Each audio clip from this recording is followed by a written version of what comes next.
ሳይረፍድ እንደራደር ነፍጠኞች እየመጡብን ነው ሲሉም ሽመልስ አብዲሳ ፈረጡት። ሽመልስ የፈሩት ኃይልም የኦሮሚያ ደጅ እያንኳኳ ነው።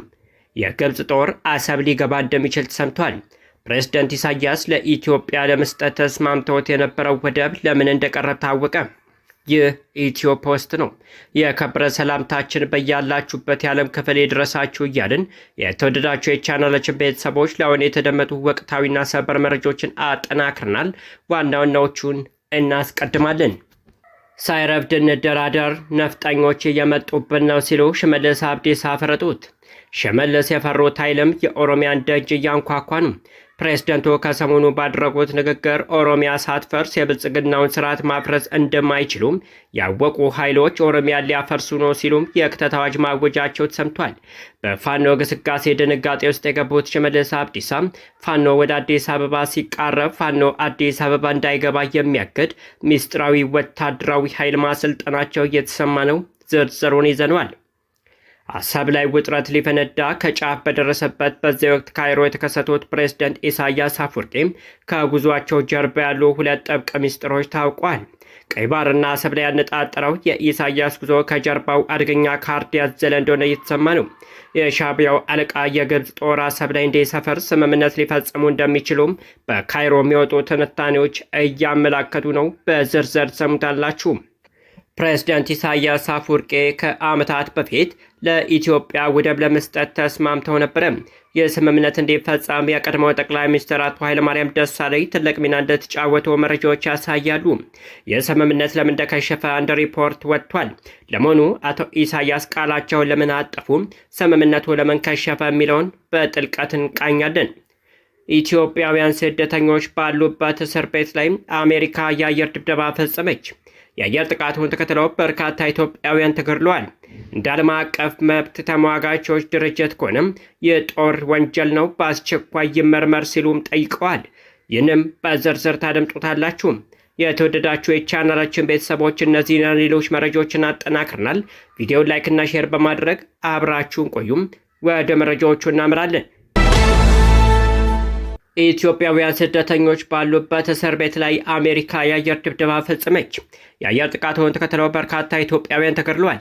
አንድ ዓለም አቀፍ የመብት ተቆርቋሪ ድርጅትም የጦር ወንጀል ነው፣ በአስቸኳይ ይመርመር ሲል ጠይቋል። አምነስቲ ኢንተርናሽናል አሜሪካ በኢትዮጵያውያን እስረኞች ላይ የፈጸመችው ጥቃት በጦር ወንጀልነት እንዲመረመር ጥሪ አቅርቧል። ዓለም አቀፉ የሰብአዊ መብት ተሟጋች አምነስቲ ኢንተርናሽናል በሰሜን ምዕራባዊ የመን ሰዓዳ ውስጥ በሚገኘው እስር ቤት አሜሪካ ጥቃት መፈጸሟን አውስቷል። በሁቲ ታጣቂዎች እጅ በሚገኘው በዚህ እስር ቤት የነበሩት በአብዛኛውን ኢትዮጵያዊ በሆኑ አፍሪካውያን ስደተኞች ላይ የሞትና የመቁሰል አደጋ መድረሱንም አስረድቷል። ከዚህ ጥቃት የተረፉ 15 ኢትዮጵያውያን እስረኞችን ማነጋገሩን የጠቀሰው አምነስቲ በወቅቱ ለ30 ደቂቃ ያህል በእስር ቤቱ አካባቢ የፍንዳታ ድምፅ መስማታቸውን እንደገለጹም ገልጿል። እስረኞቹ ከዚህ ህይወታቸው ለማትረፍ ወደ ውጭ ለመውጣት በሚሞክሩበት ወቅት የእስር ቤት ታጣቂዎች ተኩስ ከፍተው እንዲገቡ ማድረጋቸውን የጠቀሰው መግለጫው የኮነ ከጥቂት ደቂቃ በኋላም አሜሪካ እስር ቤቱ ግቢ ውስጥ ድብደባ መፈጸሟን አስታውቋል። በወቅቱ ከ100 እስከ 120 የሚደርሱ አብዛኛውን ኢትዮጵያውያኑ እስረኞች በነበሩበት በዚህ እስር ቤት በተፈጸመው ጥቃት 16ቱ ወዲያው ህይወታቸውን ማጣታቸውን በአስራዎቹ የሚቆጠሩ አካል ጉዳተኞችን ጨምሮ የተለያየ መጠን ያለው ጉዳት የደረሰባቸው መሆኑን አውስቷል። አምነስቲ ኢንተርናሽናል በዚህ ባለ 30 ገጽ መግለጫው በእስር ቤት ላይ አሜሪካ ጥቃት ማከናወኗን ማመኗን አስታውቆም በወቅቱ እስር ቤት ውስጥ አንድም የሁቲ ታጣቂ እንዳልነበረ ማረጋገጡን አስረድቷል። ድርጅቱ ከዚህ ጥቃት ከተረፉና ካነጋገራቸውም 15 ኢትዮጵያውያን መካከል 14ቱ በሕይወታቸው ላይ ተጽዕኖ የሚፈጥር ዘላቂ ጉዳት የደረሰባቸው ሲሆን ግማሾቹ እግራቸው፣ የተወሰኑት ደግሞ እጃቸውና ሌላ አካላቸው የተቆረጠና ዓይናቸው የጠፉም እንዳሉበት መሆኑን ተገልጿል። የአሜሪካ መንግስት ለእነዚህ ተጎጂዎችና ቤተሰቦቻቸው አስፈላጊውን ካሳ መክፈል እንዳለበት የጠየቀው ድርጅቱ ጨምሮም አሜሪካ በዚህ የጥቃት ሰላማዊ ሰዎች ላይ ጉዳት ማድረሷን በይፋ ማስታወቅ እንዳለባትም አሳስቧል። በወቅቱ የተፈጠረው ድርጊት በገለልተኛ አካል ተመርምሮ የጦር ወንጀል መሆንና ለመሆኑን እንዲያረጋግጥና የምርመራ ውጤቱም ይፋ እንዲሆን አምነስቲ ጠይቋል። የጌታቸው ረዳ ቀኝ እጅ ባለስልጣን ከስልጣን ተባረሩ። ውሳኔው ድንገተኛ መሆኑ ታውቋል። በሌላ በኩል በትግራዩ ጦርነት ከ10 ቢሊዮን ዶላር በላይ ውድመት መከሰቱን የሚገልጽ አዲስ ሪፖርት ወጥቷል። የጌታቸው ረዳ ቀኝ እጅና የስምረት ፓርቲ አመራር የሆኑት በትግራይ ከነበራቸው የመንግስት ስራ ኃላፊነት ተነስቷል። ኃላፊዋ በጊዜያዊ አስተዳደሩ ከነበራቸው የስራ ኃላፊነት የተነሱት ፓርቲያቸው ጥቅምት 14 2018 ዓ.ም ባካሄደው ጉባኤ የስራ አስፈጻሚ አድርጎ ከመረጣቸው በኋላ እንደሆነም ታውቋል። ከትግራይ ጦርነት በፊት ጀምሮ የህወሓት ከፍተኛ አመራሮች መካከል እስከተፈጠረው መለያየት ድረስ የህወሓት ማዕከላዊ ኮሚቴ አባል የነበሩት ኃላፊዋ አሁን ከነበሩበት የኃላፊነት ቦታ በፊት የክልሉ የከተማ ኮንስትራክሽን ቢሮ ኃላፊ ነበሩ። ፕሬዝዳንት ታደሰ ወረደ ወደ ስልጣን ከመጡበት ማግስት ጀምሮም ሲመሩት የነበረው የከተማና የኮንስትራክሽን ቢሮ ከአቶ ጌታቸው በኋላ የህወሓት ምክትል ሊቀመንበር ሆነው የተመረጡት አማኑኤል ተስፋዬ እንዲተኩ ሆኗል። ከ6 ወር በኋላ ደግሞ ከተሰጣቸው አዲስ የቢሮ ኃላፊነት እንዲሻሩ ሆኗል። ይህ በእንዲህ እንዳለ በትግራይ ጦርነት ከ10 ቢሊዮን ዶላር በላይ ውድመት መከሰቱን የሚገልጽ አዲስ ሪፖርት ወጥቷል። የትግራይ ጄኖሳይድ አጣሪ ኮሚሽን ዛሬ ባወጣው አዲስ ሪፖርት ከጥቅምት 2013 አንስቶ በተከናወነው ጦርነት የደረሰ ጉዳት አቅርቧል። በዚህ መሰረትም በጦርነቱ በአጠቃላይ የደረሰው የንብረት ውድመት 10.8 ቢሊዮን ዶላር መሆኑን አስታውቋል። ይህም በትምህርት ዘርፉ የደረሰው ውድመት 5.3 ቢሊዮን እና በጤና ዘርፉ ደግሞ 3.5 ቢሊዮን መሆኑን ጠቅሶም ቀሪው በሌሎች ዘርፎች ሊያጋጠመ መሆኑንም አስረድቷል። ሪፖርቱ ይህን ውድመት ያደረሰው የተለያዩ ኃይሎች መሆናቸውን የጠቀሰ ሲሆን ለዚህም ኃይላቸው ድርሻን ዘርዝሯል። በዚህ ድርሻ ሪፖርቱ የአንበሳው ሚና የሰጠው ለኤርትራ መከላከያ ኃይሎች ነው። እነዚህ ኃይሎች በትምህርት ዘርፍ ካደረሱት ጉዳት 56.3%ን፣ በጤና ዘርፍ ደግሞ 43%ን እንዲሁም በባህላዊ ቅርስና በሃይማኖት ተቋማት ከደረሰው ጉዳት ከ38-40% ያህሉን መፈጸማቸውን ጠቅሷል። በሁለተኝነት ያስቀምጠው የኢትዮጵያ መከላከያ ኃይል ሲሆን በቀጣይነት ደግሞ የአማራ ኃይሎች በሚል አስቀምጧል። ኮሚሽኑ ይህንን ሪፖርት ለማዘጋጀት ጥናት አካሂደው በትግራይ ጊዜያዊ አስተዳደር ቁጥጥር ስር ባሉ አካባቢዎች ብቻ መሆኑ ታውቋል። ሪፖርቱ በጦርነት ወቅት በንብረት ላይ ጉዳት አድርሷል ያላቸውን በርካታ አካላት ሲሆን ከነዚህ መካከል የኢትዮጵያ መከላከያ ኃይል፣ የኢትዮጵያ ፌዴራል ፖሊስ፣ የኤርትራ መከላከያ ኃይል፣ የአማራ ኃይሎች፣ የአፋር ኃይሎች፣ ባንዳዎች፣ ጥምር ኃይሎችና ማንነታቸው ያልታወቁ ኃይሎች ናቸው ብሏል። የደረሰው ጉዳት ደግሞ ቃጠሎ፣ ዝርፊያ፣ መሰባበርና ስርቆት መሆኑንም አስታውቋል። ሪፖርቱ 289 ገጾች እንዳሉትም ተገልጿል። ፕሬዝዳንት ኢሳያስ አፈወርቂ ከዓመታት በፊት ለኢትዮጵያ ወደብ ለመስጠት ተስማምተው ነበረ። የስምምነት እንዲፈጸም የቀድሞ ጠቅላይ ሚኒስትር አቶ ኃይለማርያም ደሳለኝ ትልቅ ሚና እንደተጫወቱ መረጃዎች ያሳያሉ። የስምምነት ለምን እንደከሸፈ አንድ አዲስ ሪፖርት ወጥቷል። ለመሆኑ አቶ ኢሳያስ ቃላቸውን ለምን አጠፉም? ስምምነቱ ለምን ከሸፈ የሚለውን በተመለከተም አንድ መረጃ ወጥቷል። ጥቂት ወደ ኋላ ተኩሰን እንፈትሸው። ጊዜው በ2009 ዓ.ም ነው። የወቅቱ የኢትዮጵያ ጠቅላይ ሚኒስትር አቶ ኃይለማርያም ደሳለኝ ትኩረታቸውን የሀገሪቱ ኢኮኖሚ ላይ ያደረጉበት ጊዜ ነው። አቶ ኃይለማርያም የፖለቲካ ጉዳዮችን የመወሰን ስልጣናቸው በህወሓት አመራሮች የተገደበና የተነጠቀ ስለነበረም በስልጣን ዘመናቸው ኢኮኖሚው ላይ አተኩረው መስራት እንደመረጡ ይነገራል። በዚህም የመለሰን ሌጋሲ በማስቀጠል ረገድ በመጠኑ ተሳክቶላቸዋል ይባላል። በእንዲህ ሁኔታ ከፖለቲካዊ ጉዳዮች ይልቅ ኢኮኖሚው ላይ ያተኮሩት የውሃ ሳይንሱ ሊቅ የኢትዮጵያ የወደብ ባለቤት እንድትሆንና ወደ ቀይ ባህር እንድትመጣ እንቅስቃሴ አድርገው ነበረ።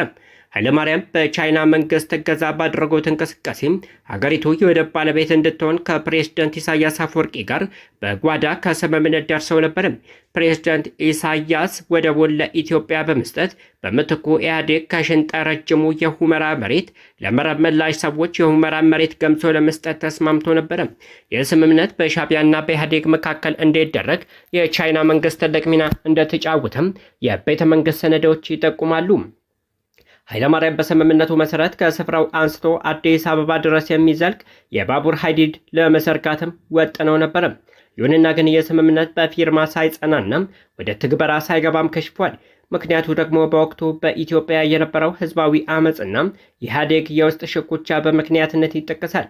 የኢህአዴግ ሙሉ ትኩረቱን የውስጥ አመፆችን ለማፈንና ስልጣኑን ለማዳን ራሱ ላይ ትኩረት በማድረግ የኢትዮጵያን ወደብ ቀይ ባህር ላይ ሊመልስ የነበረው ስምምነት እንዲቋረጥ አድርጓል። ስለ ኢትዮጵያ ወደቦች ሲነሳ ስሟ ብዙ አይነገርም።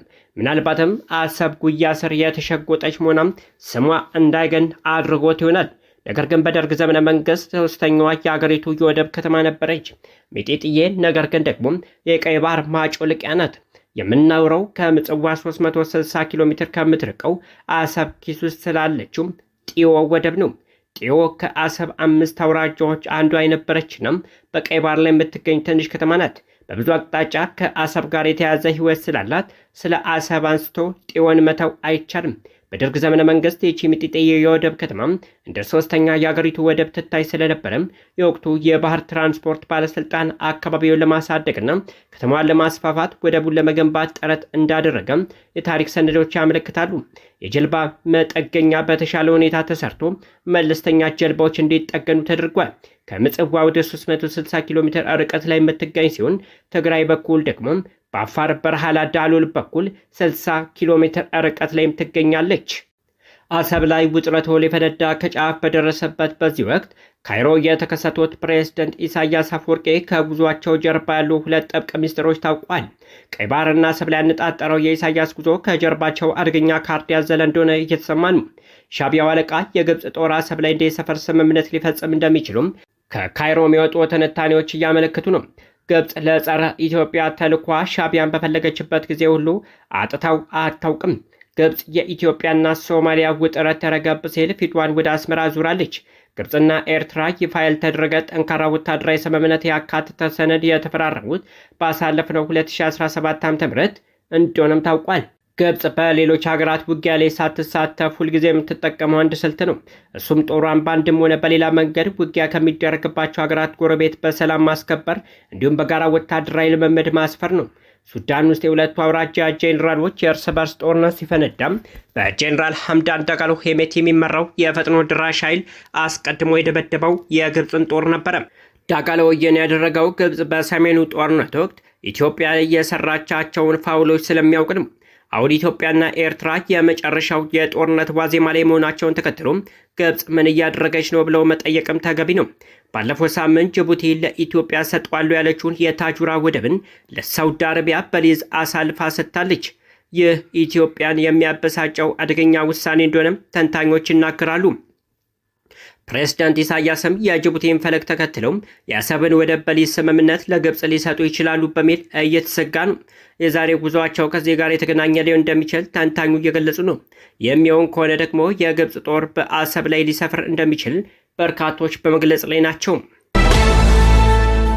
ሳይረፍድ እንደራደር ነፍጠኞች እየመጡብን ነው ሲሉ ሽመልስ አብዲሳ ፈረጡት። ሽመልስ የፈሩት ኃይልም የኦሮሚያ ደጅ እያንኳኳ ነው። ፕሬዝደንቱ ከሰሞኑ ባደረጉት ንግግር ኦሮሚያ ሳትፈርስ የብልጽግናውን ስርዓት ማፍረስ እንደማይችሉ ያወቁ ኃይሎች ኦሮሚያን ሊያፈርሱ ነው ሲሉ የክተት አዋጅ ማወጃቸው ታውቋል። በፋኖ ግስጋሴ ድንጋጤ ውስጥ የገቡ ሽመልስ አብዲሳ ፋኖ ወደ አዲስ አበባ ሲቃረብ ፋኖ አዲስ አበባ እንዳይገባ የሚያግድ ሚስጥራዊ ወታደራዊ ኃይል ማሰልጠናቸው ተሰምቷል።